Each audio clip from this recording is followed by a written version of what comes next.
Brought to you by Sensodyne K।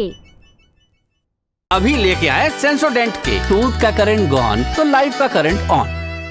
गंदी चिलचिलाती गर्मी, धूप, घंटों इस मौसम में बाहर रहने के बाद पसीने से एकदम लथपथ आप घर पहुंचते हैं और घर में घुसते ही सबसे पहला काम आपने क्या किया?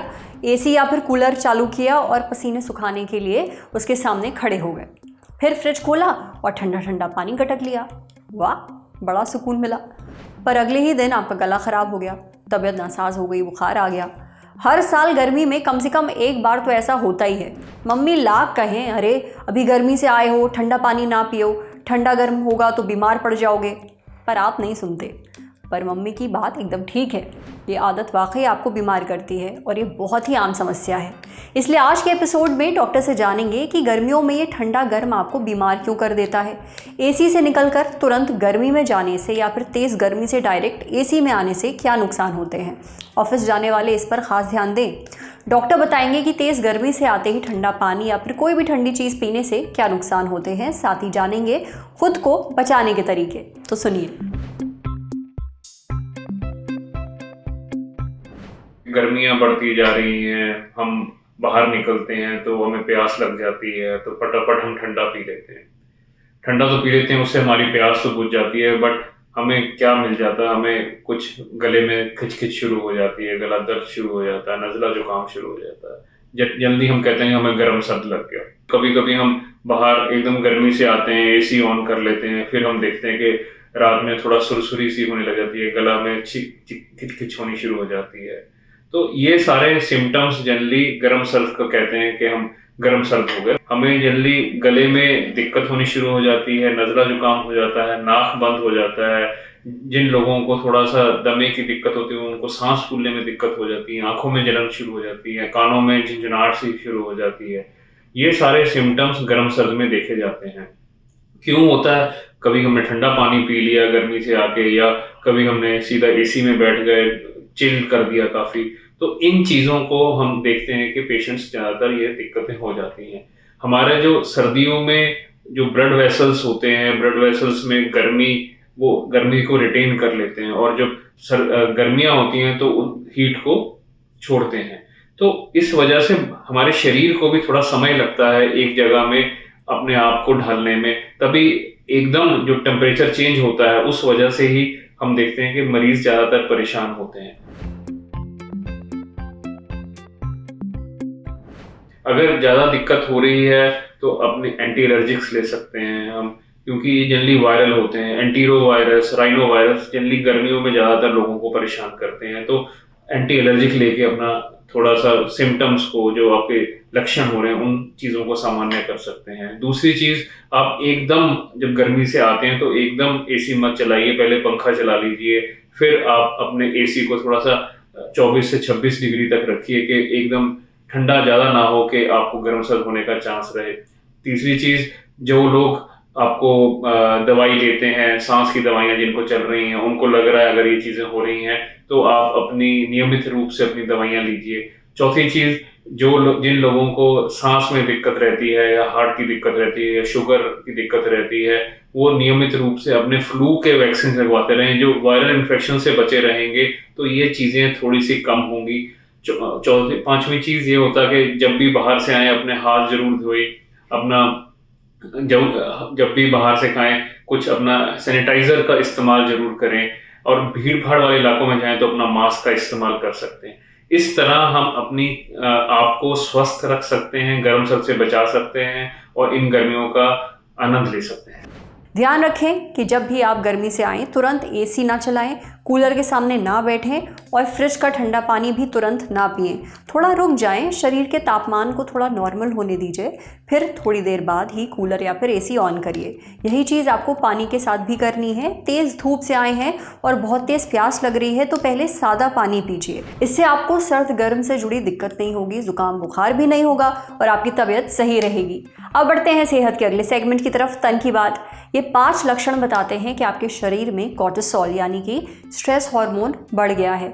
साथ ही जानेंगे इसके बढ़ने के नुकसान।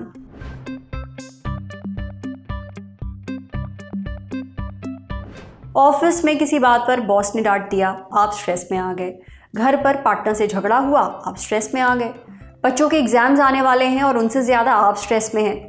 अब इन परिस्थितियों पर तो हमारा कोई भी कंट्रोल नहीं है, कुछ ना कुछ ऐसा होगा ही और चलता ही रहता है जो आपको टेंशन देगा, स्ट्रेस होगी। लेकिन क्या आप जानते हैं कि बहुत ज़्यादा स्ट्रेस लेने से हमारे शरीर में कॉर्टिसोल नाम का एक हार्मोन बढ़ जाता है।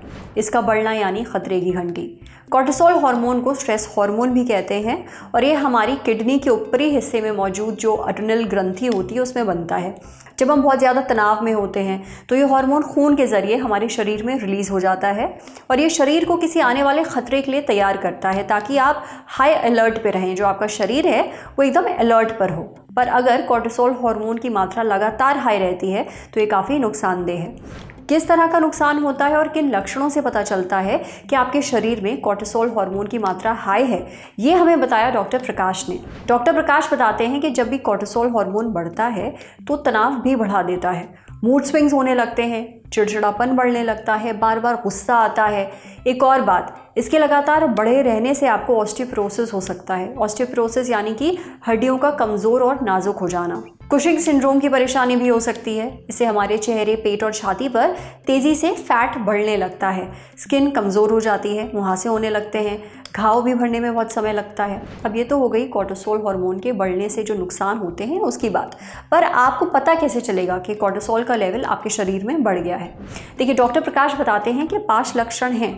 कॉर्टिसोल से स्किन बहुत ही सेंसिटिव हो जाती है, इसलिए जब भी आप किसी व्यक्ति को या कोई चीज़ छूते हैं आपको हल्का सा झटका लगता है। अगर आपको हर चीज़ छूने पर बहुत हल्का सा करंट लग रहा है तो हो सकता है आपका कॉर्टिसोल हार्मोन बढ़ गया हो। स्किन पर झुंझुनाहट महसूस होती है, खुजली महसूस होती है और ज़रूरत से ज़्यादा हिचकियाँ आती हैं, आपको कोई याद नहीं कर रहा है।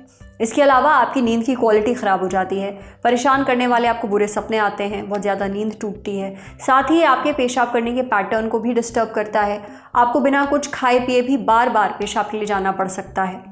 अब आपके शरीर में कॉर्टिसोल हार्मोन को बैलेंस करने के लिए अच्छी नींद लीजिए, रोज़ एक्सरसाइज करिए, स्ट्रेस को मैनेज करना सीखिए। अगर नहीं हो पा रहा है तो आप प्रोफेशनल मदद भी ले सकते हैं। साथ ही विटामिन सी से भरपूर चीज़ें खाइए, जैसे कि पपीता, खरबूजा, आम, संतरा, अनानास, अमरूद और कीवी। समझे? अब बारी है सेहत के आखिरी सेगमेंट की, खुराक यानी झक्कासी हेल्थ टिप। जंक फूड या मीठा खाना बहुत पसंद है, अब इनके कुछ हेल्दी विकल्प भी जान लीजिए। पास्ता, पिज़्ज़ा, बर्गर, चाट, वाह, नाम सुनकर ही मुंह में पानी आ गया ना। जंक फूड खाने में जितना मज़ा आता है सेहत पर उसका उतना ही बुरा असर पड़ता है। ICMR और नेशनल इंस्टीट्यूट ऑफ न्यूट्रिशन यानी कि NIN, इन दोनों ने मिलकर हाल ही में भारतीयों के लिए आहार से जुड़े 17 दिशा निर्देश जारी किए हैं। इनमें बताया गया है कि हम अपनी डाइट कैसे सुधार सकते हैं, हमारे खाने पीने को कैसे ज़्यादा पौष्टिक बना सकते हैं। ICMR और NIN के मुताबिक अगर आपका पिज़्ज़ा, बर्गर या फिर डोनट खाने का मन कर रहा है तो मन को थोड़ा मारिए। आप उसकी जगह लो कैलोरी वाला सलाद या फिर स्प्राउट्स खा सकते हैं। समोसे, पकोड़े जैसी डीप फ्राइड चीज़ें की जगह आप नट्स या सीड्स खा सकते हैं, इनमें हेल्दी फैट होता है। वहीं अगर आप कुछ मीठा खाना चाह रहे हैं जैसे कि केक, पेस्ट्री या फिर आइसक्रीम, तो उसी जगह आप कुछ देसी मिठाई खा सकते हैं, मसलन तिल के लड्डू, मुरमुरे, मूंगफली के दाने वाली पट्टी, यानी वो चीज़ें जिनमें साबुत अनाज हो, नट्स हो, मिलेट्स यानी कि मोटा अनाज हो और तिलहन हो। इनमें फैट और शुगर केक, पेस्ट्री की तुलना में काफ़ी कम मात्रा में पाया जाता है।